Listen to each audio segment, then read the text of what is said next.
interesting videos on true crime every single week. Twice a week now. It was 3 times a week, but now it is twice a week, Mondays and Fridays.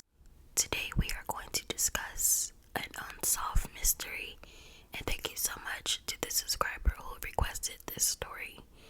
Today's video is about Shondra May, who was a 17-year-old student who vanished into thin air in 1986. Her case has never been solved, still to this day. 35 plus years. Her case is still as cold as it was when she first vanished. Let's go ahead and get into the video. Sit back, relax, grab a snack, and enjoy some crime time.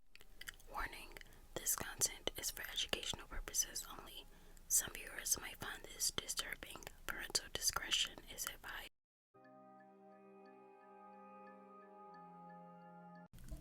17-year-old Shondra May was a typical teenager. She stayed in the same home as her mother, Janelle, her father, Richard, and her adoptive brother, Tim, in the Pea Ridge community, which was located off of Highway 35 in northern Scott County, Mississippi. Chandra's father, Richard, worked as a riverboat pilot on the Mississippi River. Richard spent long periods of time away from his family, which meant Janelle had to look after Chandra and her brother, Tim. Chandra attended Lake Academy, which was a private school located in the Lake County community of Madden, Mississippi, which was a 14-mile drive northeast of Chandra's house. She was in her senior year in 1986 and was just about to graduate a few months away. Classmates and friends would often describe Chandra as good and caring. Her daily routines would be for her to go to her classes. She worked part-time at a local McDonald's on evenings and weekends. February 4th, 1986 started off as an ordinary day. That evening, Chandra worked her shift at McDonald's. It was a fairly slow evening due to it being a rainy, damp night.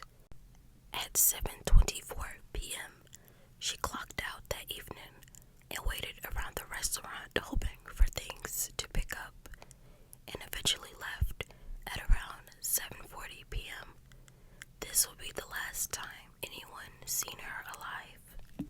Before leaving, she used the restaurant's phone to tell her mom she was on the way home. Time passed and Chandra never returned home. Janelle informed her dad. Richard told Janelle to contact Chandra's uncle. Chandra's uncle followed the path Chandra would have taken to get home to possibly see if she was experiencing car trouble. Janelle opened her front door and spotted Chandra's car just 100 yards away from the house. When Chandra's car was searched, they discovered no sign of her. Her purse and all of her items were unharmed. There were no signs of a struggle or forced entry. They discovered a receipt from a local store where she purchased a Valentine's card, but the Valentine's card was not found. Basically, it seemed like Chandra just disappeared into thin air. That evening, when Chandra got off from her shift at McDonald's, she stopped by this local store to pick up an oversized card for her then 19-year-old boyfriend, according to witnesses in the store. The next morning, the word got out that Chandra was missing. Flyers were posted everywhere. Everyone in the community were out searching for her. The location where her car was found was never treated as a crime scene. Footprints and tire tracks were never saved. The car was never tested for fingerprints. The car was found by the family before the detectives found it. The car was moved to another location by the family.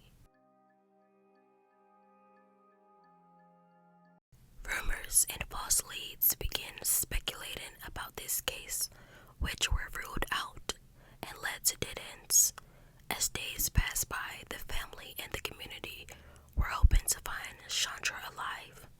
After 22 long days since her abduction, there was a break in the case that would unfortunately change this from a missing persons case to a brutal murder.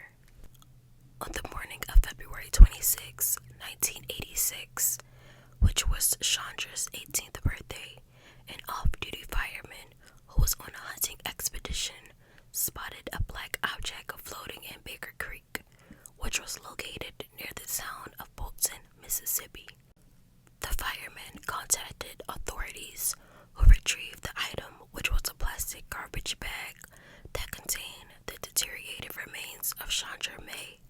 She was found approximately 80 miles from her home. According to the medical examiner, Chandra was bound and gagged with packaging tape that was commonly used in processing facilities where she lived.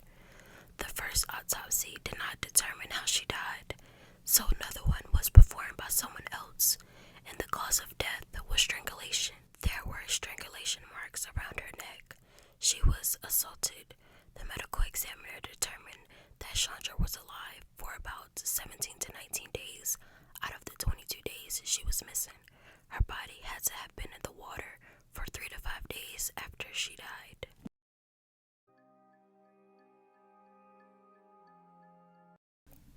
Leads came and went over time. Detectives needed to rule out the people that were the closest to Chandra first. They ruled out her father, Richard, and boyfriend, Tony Adams, who were among the multiple suspects. Some people in the community of Meridian, Mississippi, suspected a man who would sometimes pose as a police officer did this. That reason is because Chandra's license was missing from her wallet. Possibly someone posing as a police officer spotted Chandra driving alone, so they pulled her over, and that is how she was abducted. No evidence supported this theory. A handful of local law enforcement were giving polygraph tests to try to expose anyone that worked for the system, and they were trying to hide behind it.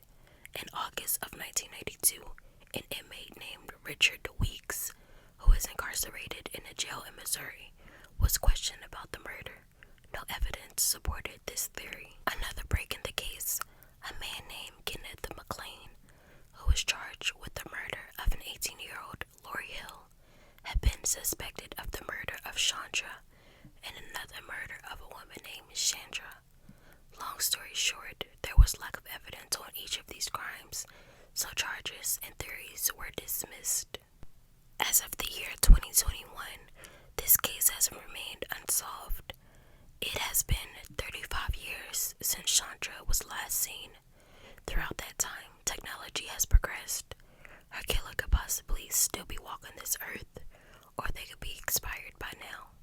Regardless of that, this case needs to be solved, and her family needs justice.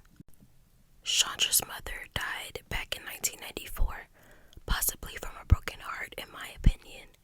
Her brother Tim still lives in the area. Her father Richard told reporters that he'll possibly never know what happened to his little girl. He prays he'll see her again one day. Chandra would have been 52 on February 26, 2021 if she was still alive. She is buried at a small cemetery in Pea Ridge. Her death date is blank because they don't know the day she exactly died. Rest in paradise to this beautiful person.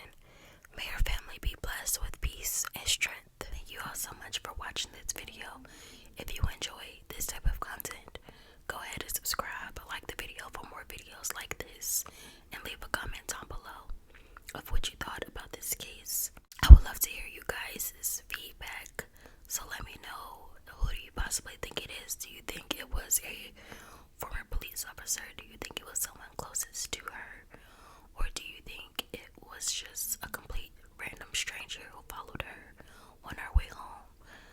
Let me know down below. Thank you all for watching again. Stay safe and stay blessed, and I'll catch you on my next video.